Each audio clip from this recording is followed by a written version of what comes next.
Hey, greetings everyone.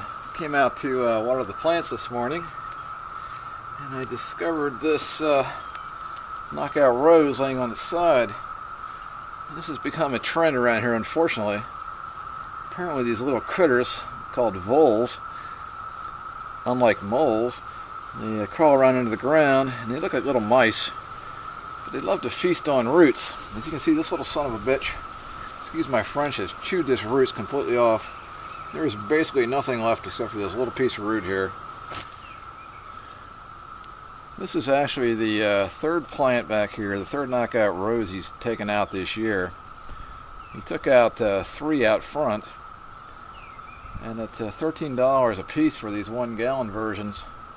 It gets kind of expensive, not to mention if you had them in the ground for a couple years, you've lost all that growing time. Typically I try to put these in a pot and I can try to save them, but I don't even know if there's enough root to save this guy. Let's take a look at this hole.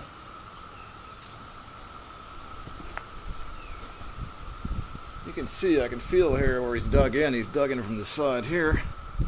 Pull this back. Looks like he tunneled in from back this direction here and came up. There's a part of the root right there.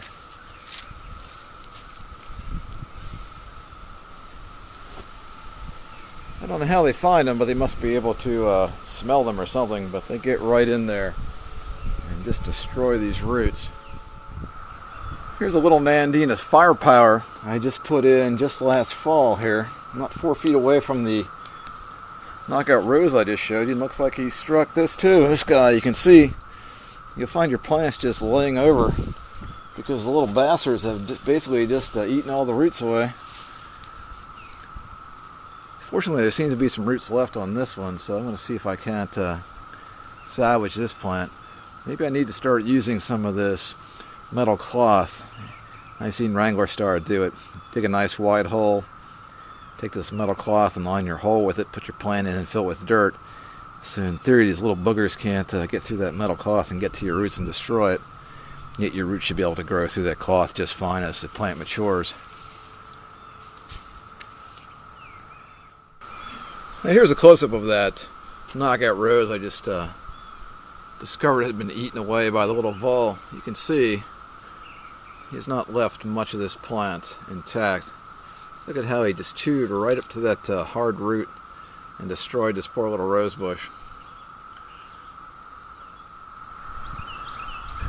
Here's a knockout rose sitting here in this little pot. I found this guy just last week, a few feet from the one we just discovered. He had his roots eaten away and was laying on the side. So I took and put him in a little pot with some Miracle Grow soil there. Although he's had some leaf wilting, looks like it might just survive. So if you have any kind of roots left whatsoever, you might be able to get them to survive, and then in a year or two, put them someplace else in your garden, making sure you use a wire cloth to protect from further attack by these little rodents. I really hate to see these rodents win, so on the right in the blue pot, I just took this rose that we had found that was virtually destroyed. It had a little bit of root left on the bottom, so I had this pot sitting here unused, and took some of my planting soil and put in there, put the roots in, and gave it a good watering, so hopefully he'll survive.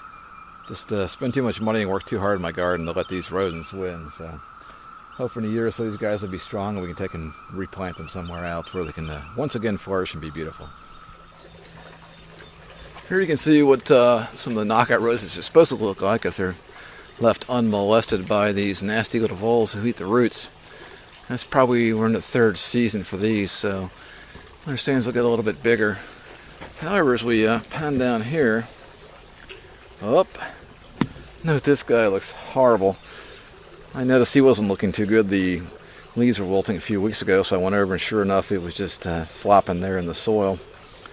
Decided to let him in place and try to save him, so basically I just used my foot and compacted the soil all around the base there down as tight as possible, and been making sure I add a lot extra water to this.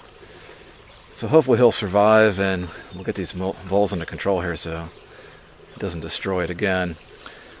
If not, I'll just have to dig it up, and I'm going to be using that metal caging around the roots. Basically dig a big hole use that wire mesh, put the plant in and then fill it up, and that wire mesh will hopefully keep these pests away from here. It's a lot of extra work. On the other hand, in the long run, it's a lot better than having your expensive plants destroyed. And of course, if we have to replace this with a new plant, it's going to be years behind all the other plants and look out of place. Hey, we're just a few feet away from where we were. I don't know if you can tell, but this one has, in the center here, has also been virtually destroyed.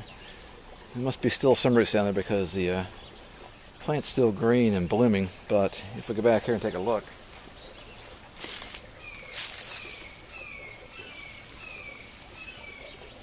you can see it's just pretty much hanging there. I think I'm going to excavate carefully around the roots of this guy and put some good topsoil in and compact it down and see if we can't save him without having to dig it out. And once again, if the problem persists, we'll just have to take that guy out of there and put the wire mesh in to try to keep these little vermins away. Here's the wire mesh I'm talking about using. I guess they call it wire cloth, actually is their technical term. And I'm not sure what the spacing is here. It must be about a quarter of an inch or so. But that should be tight enough to keep those little critters out of there. This one is 2 feet wide, and they come in varying lengths depending on how much you're going to need. I'll show you what I did over here. Hey, we're back over by this first plant I showed you yesterday, and the vole had pretty much destroyed the plant that was here. There was a little bit of root left, so I did take it out and I put it over in that little pot with some good potting soil, see if we can save it. I had this and another one growing in a big flower pot that I had extras when I planted them originally, so I figured rather than buying new plants altogether, I would just take and transplant these. But as you can see, I've got this wire mesh down in the ground. I dug a nice deep hole. It was about 9 inches deep, nice and wide, a little bit bigger than what their root ball was, and put this guy down, and we put the root ball right in the center there, and I backfilled it with some good quality screen topsoil that I have been using for the flower pots. So we'll bring this up to grade and plant some mulch around here, and hopefully this will keep this plant safe from the voles. I'll be doing a couple other plants here as well that need to be replaced. So just getting a start in our battle against these little varmints, and I'll keep you updated, let you know how we make out. Well, since these moles and voles have destroyed 6 of my knockout roses this spring alone, I'm a little bit aggravated. I'm getting aggressive about trying to ferret some of these guys out of here. I've used these traps in the past, and I think all the times I've said it, I've only ever caught one. I don't know why they get triggered, but they don't ever seem to catch anything. So what I understand from reading, researching this on the internet, the moles are the ugly little guys who will tear up your yard. And they've been doing that for years. It's been pretty frustrating, but I've never really been able to put an end to them. The voles look more like mice, and they're the ones that eat your roots on your plants and destroy them. My understanding is that the moles don't breed much, and they tend to want to be by themselves. So although they can do a lot of damage, there really shouldn't be many in your environment. However, apparently the voles, much like mice do, breed like mice, and they're very prolific. Alright, let's take this trap up and see if we've caught anything. Here you can see this tunnel. It goes all the way up over to where some of the gardens are.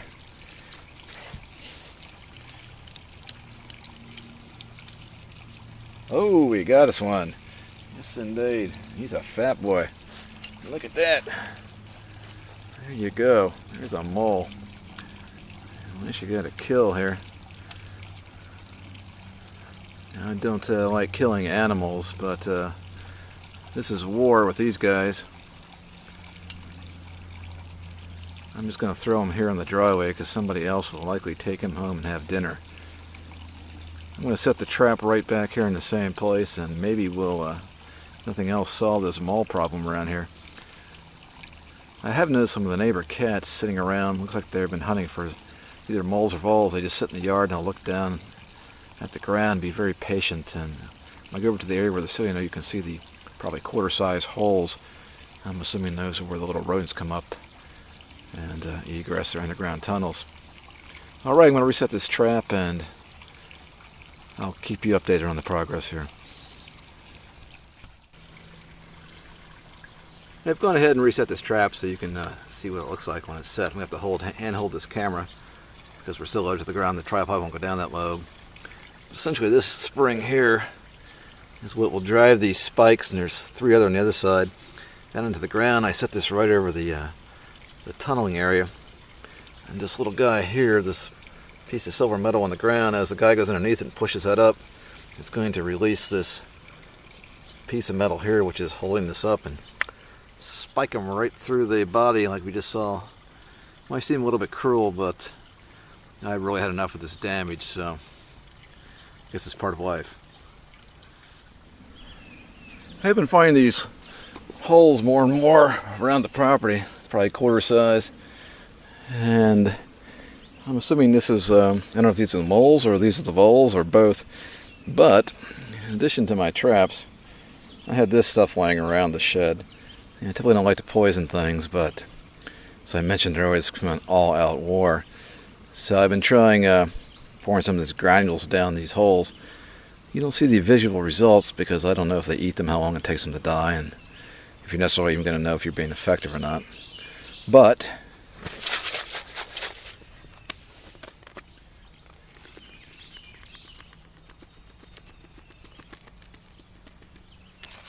hasta la vista, baby. Hey, just one more thing before we close this video out. I just showed you that metal spike trap for the moles that, as I proved, is pretty effective. Had that thing for years. It's all metal construction, which is really nice. Once in a while it gets bent because this is Maryland and the soil is very hard clay. I've got a couple inches of decent topsoil to get the grass growing after all these years, but try to push that trap down as far as it has to go. It tends to bend on you. Anyway, since this is all-out war now against these moles and voles who are not only destroying my knockout rose bushes, but also been destroying the yard and many hundreds of hours of hard effort for years, I wanted to go out and get a second trap. Lowe's, which is one of the few places to shop around here, did not have a trap like the one I already had. They have this new thing here. I thought I'd give you a look at it. I've never used it yet, but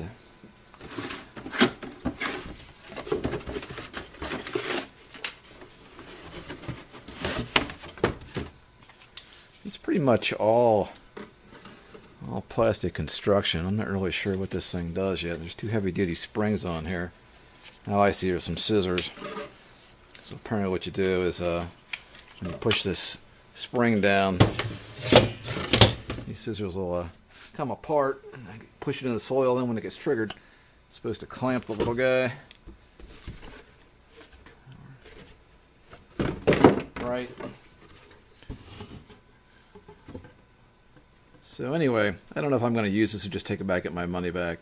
I tend to get concerned when these products are all plastic, how long this is going to last. I might just go and see if I can find one of the traps like I already have on Amazon. I don't know. I'll let you know. Also, one other thing, just for those who are having a hard problem dealing with killing some poor little mole, some poor little vole. I've tried many things over the years. Those sonic chasers, basically vibrators that you put down into the ground, and they take a couple batteries. At $25 a piece, I had 4 or 5. It's just a total waste of money. I imagine for this to be effective, you have to totally blanket your property, and that would probably require 25, 50 of those things for me, and to keep them maintained, and all the noise it'd be making for the humans to hear. It's not practical. I also tried those chemical solutions that you pour on the ground, and they just really don't seem to work. Plus, every time it rains, they get washed away, and if you have a big property, it's just not going to work. The only way is to get aggressive and bring a predator into the area. And I'm a little surprised there's a lot of natural predators here. We have black snakes, and I don't bother them, so they're pretty much free to roam and eat as they like. There's a hawk who patrols this territory pretty frequently every day. You hear him out there squawking. And there's a couple neighborhood cats, but it's just never been enough to take these little underground critters and keep them in check. So now the humans are getting involved directly in this war. I'll keep you updated and let you know how I make out if any more of these rose bushes disappear. Alright, yippee-ki-yay.